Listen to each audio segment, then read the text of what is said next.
Welcome back to MJL 3764, collecting Elvis on vinyl. Today I thought we'd look at a 50s album. As we all know, Elvis made his first LP in 1956, went into the army in 1958 to 1960, so really there was only 2 years recording on RCA from 1956 to 58.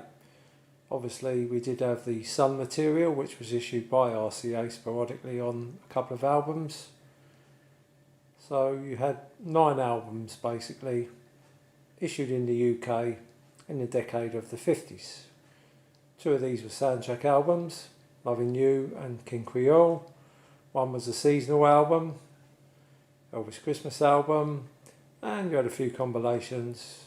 In the UK you had the 10-inch album, The Best of Elvis, Elvis Gold Records, Elvis, also known as for LP fans only, and this album, the last album issued in the 50s, 1959, A Date With Elvis.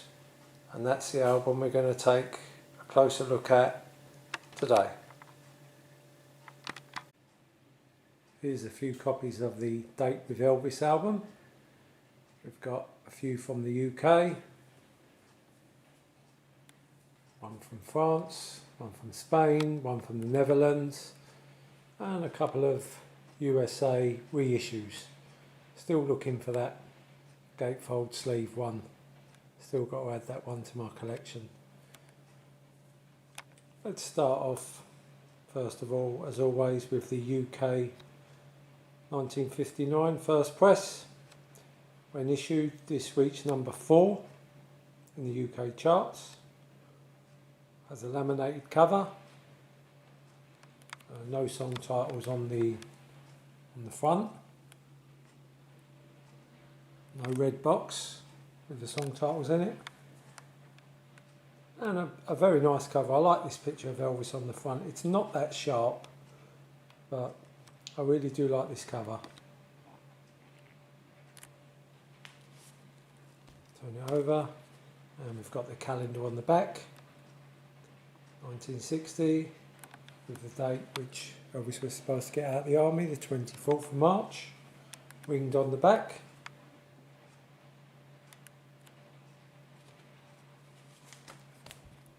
Laminated both sides, and it's on the large silver spot.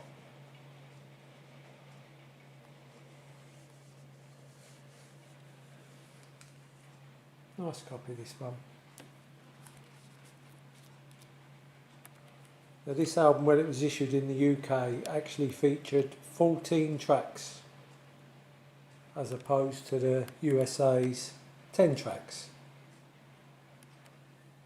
So you had an extra 4 tracks on the UK edition. They did actually share 6 tracks on the UK version were featured on the US version. And 4 tracks on the US version were not on the UK version, and 8 tracks on the UK version were not on the US version. So, a bit confusing. This album was issued a further 3 times in the 60s. The original one from 59 being on the large silver spot. In the 60s it was issued in the small silver spot variant, the red dot, and the small orange RCA. So there's a few more copies I need to get. It was issued again in 1980 and 82 on the green RCA International label. And this is where it gets a little bit complicated, because when this was issued in 82, it's now reverted back to the US copy. So it now only features 10 tracks. You can see on the front cover there. There's a track listing. And it's now a 10 track album, just like the US version. Obviously on the RCA International. It's got a different back cover. A little bit of a write up by Roger Seaman. track listing, an advert for Sings, Lieber and Stoller, and some more ads. At this time, as we all know, in the early 80s, a lot of the soundtrack albums were issued on this label as they were quite hard to get hold of. Obviously in 1977 a lot of Elvis records were repressed, but they sort of went for the bigger sellers, and when you got the soundtracks, probably GI Blues and Blue Hawaii were reissued, Girls, Girls, Girls, a few of the more popular ones, but some of the movie soundtracks were getting hard to get hold of, so a lot of them were issued in 1980. This is still mono.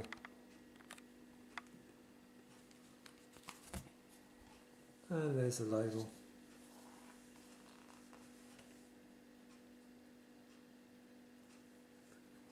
And the original was in a laminated sleeve. These are still in the lovely glossy sleeves, which I prefer to the matte sleeves. So that's the international version. In the mid-80s, this album was issued again on the new German black, and in 1989 it was issued yet again on the retro label from BMG Germany. Nice old large silver spot RCA label. And if you have a look at the track listing, you'll now see that it's reverted back to 14 tracks. So we've now gone back to the original UK 14 tracks. This time we've got the tracks on the front. You can see what I paid for it there in HMV, £4.49. And it came out in 1989. Again, it's in a nice glossy cover. Slightly different back cover to the international one. Obviously you've now got 14 tracks instead of 10. But they're very similar. You've still got the writing by Roger Seaman, and you haven't got the ad on the bottom. But very similar cover on the back. You've got the barcode and original mono recordings. So obviously this is the go-to copy for me. Unfortunately all the other copies I have up here, the stereo reissues, the Spanish, the French and the Netherlands, these are all electronically reprocessed stereo, electric stereo, stereo effect reprocessed from monophonic, whatever you want to call it. Not my cup of tea. Most fans don't like this fake stereo. It does sound like, I know Elvis liked a lot of echo, but it sounds like he's singing from the bottom of a well or into a bucket most of the time. So obviously the mono are the copies that I play. Probably the worst one, the worst example I think on these electronically reprocessed stereo albums will probably be Milk Cow Blues Boogie. That sounds really bad in my opinion. Let's take a look at some of these copies anyway. Two reissues from America now. One on the black label and one on the orange label. First one up is this one. Again, as I said, this is the stereo electronically reprocessed version, but read on the back here, I'd love to own the mono one. So another one for me to look out for. There's the back cover. Comes with an inner sleeve. Always got nice inner sleeves, the American copies. And the label looks like that. Lovely thick vinyl, this one. Nice copy. Next one up is on the orange.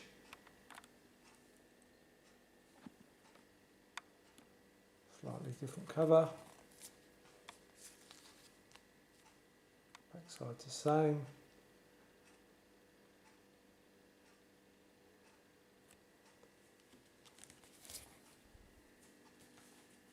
Again, nice inner sleeve with ads for other Elvis albums.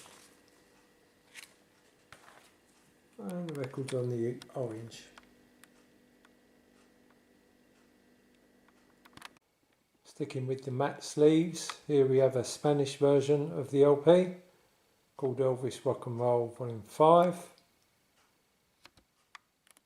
It also features the same 10 tracks. There's Date With Elvis. Back cover looks like that, with ads for other albums on the bottom.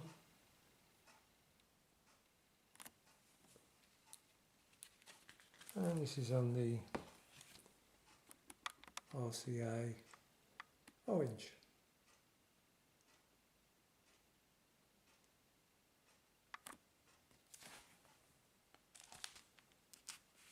Another nice one to have. This one's from the Netherlands. This is from 1979. As you can see, they've put a border around the cover.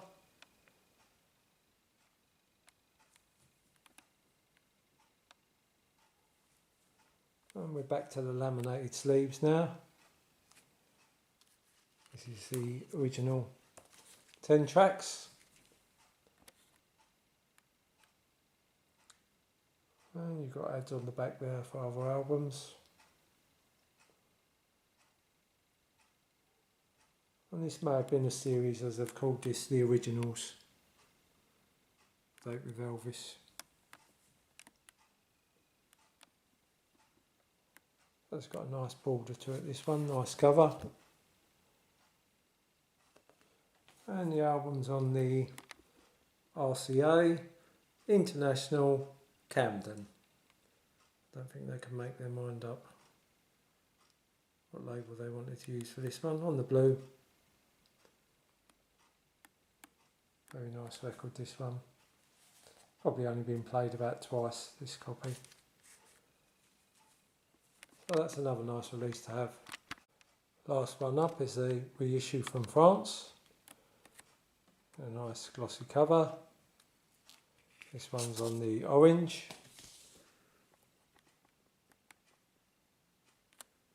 And this one uses a different back cover.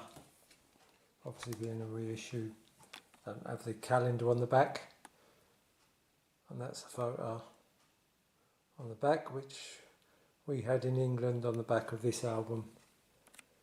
The Elvis album. This featured that. Same photo on the back, so a different back cover. So that's another one to own.